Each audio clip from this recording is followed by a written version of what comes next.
Everybody, welcome back, and special guest today. We have Daniel and Jenny Patrick here today. Thank you so much for coming on the show. Excited to dive in. You've created an incredible brand, a lot of following, a lot of passion behind it, but thanks for taking time today. Yeah. Yeah. Thanks for having us. I think what we want to start out with, because what I love about your story when I've gotten to know you more is that this was a passion play. This was something that growing up, Daniel, you specifically just started loving fashion. I would love to hear more about how that became a passion and then how you two turn that into realities. Yeah. I mean, I think something that I was kind of doing my whole life was dressing up, and from a kid, you dress up as like a Ninja Turtle or something like that, and then when you do different sports, and then it's all about the dressing up. And like for me, I was always really into that. Like I'd play rugby and I'd be into the boots that I had, or or what I would wear, and then I would do any other sport. I would do skateboarding or bodyboarding or anything. It was like always was very much focused on the aesthetics of it as well as the actual function and the ability to do it, which I think also has an aesthetic nature to it. But I was into the look of things, and that was always where I kind of went back. And if I trace back my whole life, I was always doing that, even up through teenager, up to 20, when I worked out that that kind of aligned more with the purpose to look good and make others look good and feel good. And that was so that was what I was doing with that, So then you kind of collate your whole life at 20, and I was like, this seems to be why I'm doing things, why I'm playing rugby or why I'm doing that. I mean, I love the sport and whatnot, but the nature of the dressing up and being that, you can be anything that you want to be, Yeah. So you had a passion. I think it's amazing though that you're able to identify that thread and figure out that thread throughout. Now, Jenny, was this something for you throughout your life, like the fashion world, and something that you had the same passion for, or did it come further when you met Daniel? I always liked fashion. I wouldn't say, I was a fashionista. Like, I wasn't always ahead of the trend growing up, but I found that my thread was kind of like I loved helping people see their full potential. Like cool. in any job that I ever had, like I loved like assisting someone get to the next level, and I was always really good at that. And I'd always be like the best assistant or the best whatever. And then anytime I ended up leaving a job, people would get really upset with me. And I'm like, why are you so upset? Like, and I realized I'm really helpful in that way. And that's like really a skill. So I kind of took on the things that he wasn't so good at. And then, then together it kind of like slowly, organically just took off. Yeah. So tell me about the start. Like, I mean, it sounds like you had complementary skill sets, but then how did Daniel Patrick really come to fruition as a brand? Well, I was kind of working on it back in Australia I went to college, worked a few jobs, and then was messing around with samples and, was kicking around there, and kind of started and failed, and then came to America with a couple suitcases and like a couple $1,000. And then I basically was working construction for a month before I moved over, and Jenny was looking for apartments, and then we just moved into an apartment, and then just made things happen. It was pretty tough when I first got here because I basically didn't have much money, so rent was $1,400 a month. $1,400 a month was a stress, like to come up with my half of the rent, and it was I basically had to work really hard and sell clothes and just kind of kick things off. And when Jenny started to work with me, and we set things up, and kind of started to gel, and we worked out like things that were missing. Jenny came in and did the finance side of things and organization and stuff like that. And that basically gave the line, like gave a business to the clothing then, so if that makes sense. Yeah. It makes a lot of sense. Sorry, Jenny, were you gonna say something? Oh, I would say like, so, I was still working like on my other job, making, not really much money either. Um, but so he had to come up with his half of the rent, and like every month he sold, like, because we sold at one store and it was all on consignment. So every month he'd end up selling just enough to pay his part of the rent. And it was like so stressful every month. Like, but he made it like every month. So it was interesting. So I would So pick clients, and they would come by our apartment. I'd take clothes to where they were, and I would just be like, Yeah. just hustling basically, and just to make it happen, because no one was gonna do it for me. And it was kind of a good experience, because back in Australia, you kind of have your parents and you have your family and all that stuff to lean on. But when you're out in another country on your own, I mean, obviously with Jenny, but you are like, you don't have the same crutch, if you will, to lean yeah, on. Not having that crutch actually makes it more like your necessity to do it comes up to a high level where you actually, you have no choice but to make it happen. So you make it happen. If someone's going to bail you out all the time, you have no necessity to actually stop leaning on that crutch. So if you hmm don't have that crutch there, then you got to do it. You got to come up with it yourself, and that's where you find yourself. I think anyway. yeah. I mean, it's it's amazing hearing this story. Was there a moment where you realized, hey, this is actually going to work? Was there a client or something that started putting it in a different trajectory? Um, I mean, there was many different milestones along the way, but I just remember one time. I think I made this big sale to a friend of mine, and he bought a lot of clothes, and I just felt like I can make it, and I kind of gonna be out of that 9 to 5 rut of like hmm that was, yeah, basically you're free of that to some degree. I mean, obviously, when you're free of that, there's other barriers in life, because when you run a business, there's a lot of barriers involved in that, and you have a lot of responsibilities, but um, there's a lot of freedom too. hmm So you kind of have to take the the freedom with the barriers, and then there was one moment there where I felt a little bit more relaxed. Yeah, but that didn't last too long again, and you still have to make it happen again the next one. Yeah. Yeah. Yeah, it just kind of starts all over.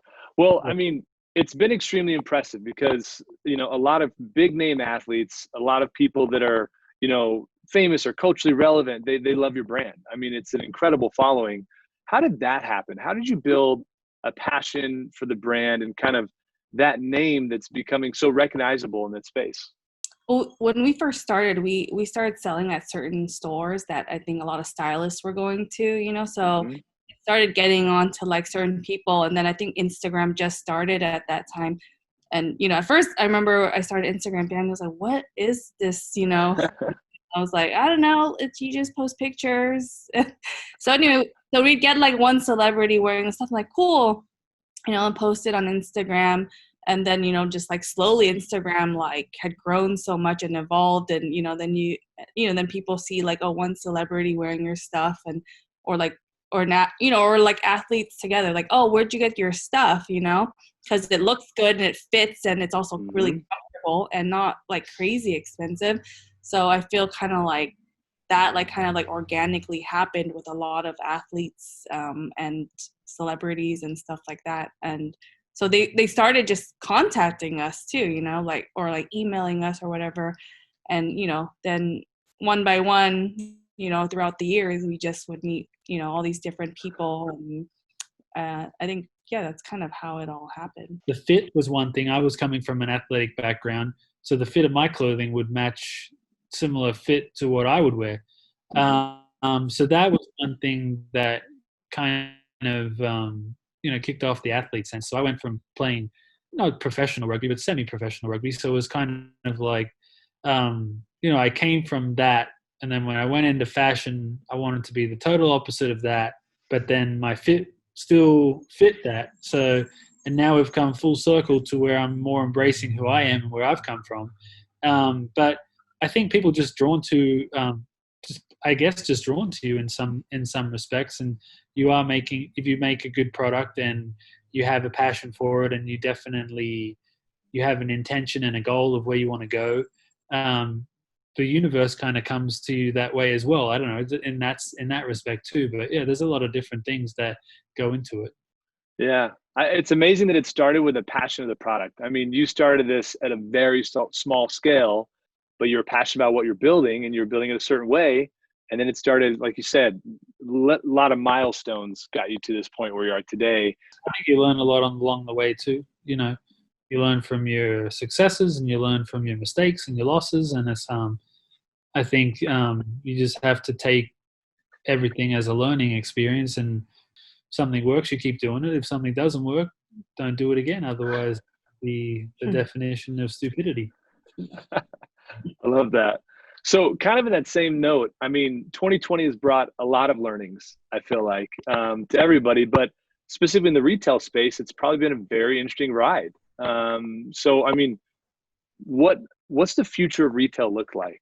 A lot of it's moved online, and a lot of it's moved direct to consumer, to be honest, because I mean, a lot of the global wholesale doors are closed down, and it's a bit of a precarious situation where you have big companies like Neiman Marcus and, you know, filing for bankruptcy, and Barney's are already shuttering, and so it's kind of like it puts you at an effect point where you don't necessarily know where you stand, and it's a bit of a worry in terms of that. So you do have to pivot your business model, and you do have to kind of be rather nimble and not have all your eggs in one basket, which can be seen to be fatal in aspects, because you build direct to consumer, you build wholesale, whatever, and you have basically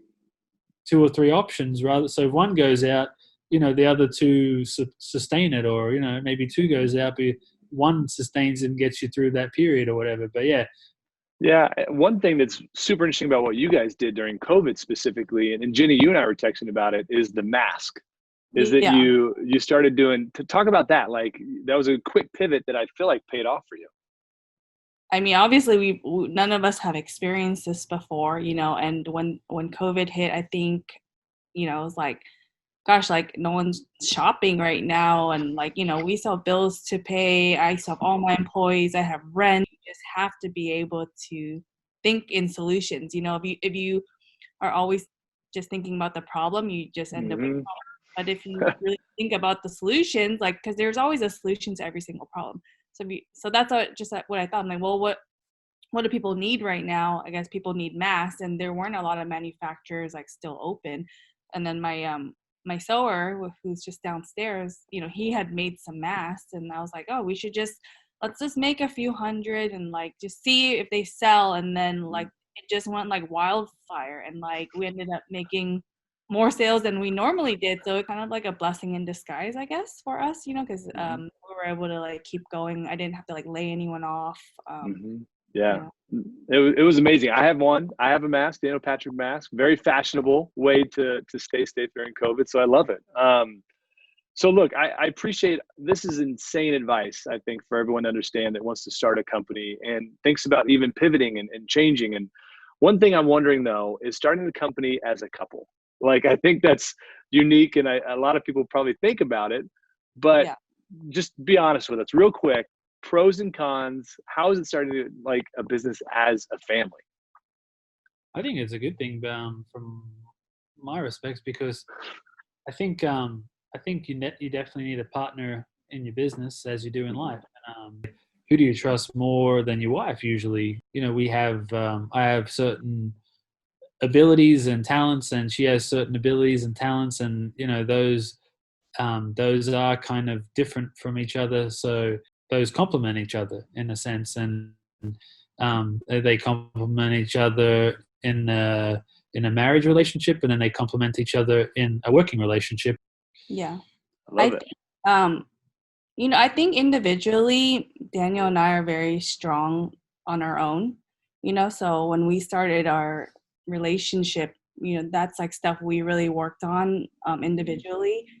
It's like he's not like my other half. It's really like we're two wholes that are really strong already. So we don't, I feel like, yeah, like, so as individuals, I feel like we already worked out a lot of our own like issues or whatever, so being a couple, it was really easy. Like this is like really the first relationship where like we don't really fight, or we can like have conversations and discuss things, and we don't always agree on everything, but I'm never like upset with him, and like we have fights and this and that. I mean, here and there we do, but like that really, like, just our relationship in itself, or we have a really good relationship, and then beyond that, like, work is just another thing, and like I really have his back like 100%, like I don't have any like weird like other agenda. yeah, like, he's like my partner. This is our company together. We're in it together, and the thing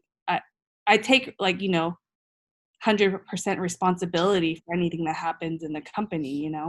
They do say starting a business with a business partner is like a second marriage, right? So Yeah. why not involve a partner you already trust and love and has your best interest at heart? I love that, and it's great to hear it's going well. It's great to hear it's going well. But yeah, no, thank you so much for your time today. I think that there's a lot of takeaways here, and I really appreciate you. I know it's a busy time, so thanks for coming on. No Yeah, problem. no worries. Thanks for having us. Yeah. Yeah. Thank you.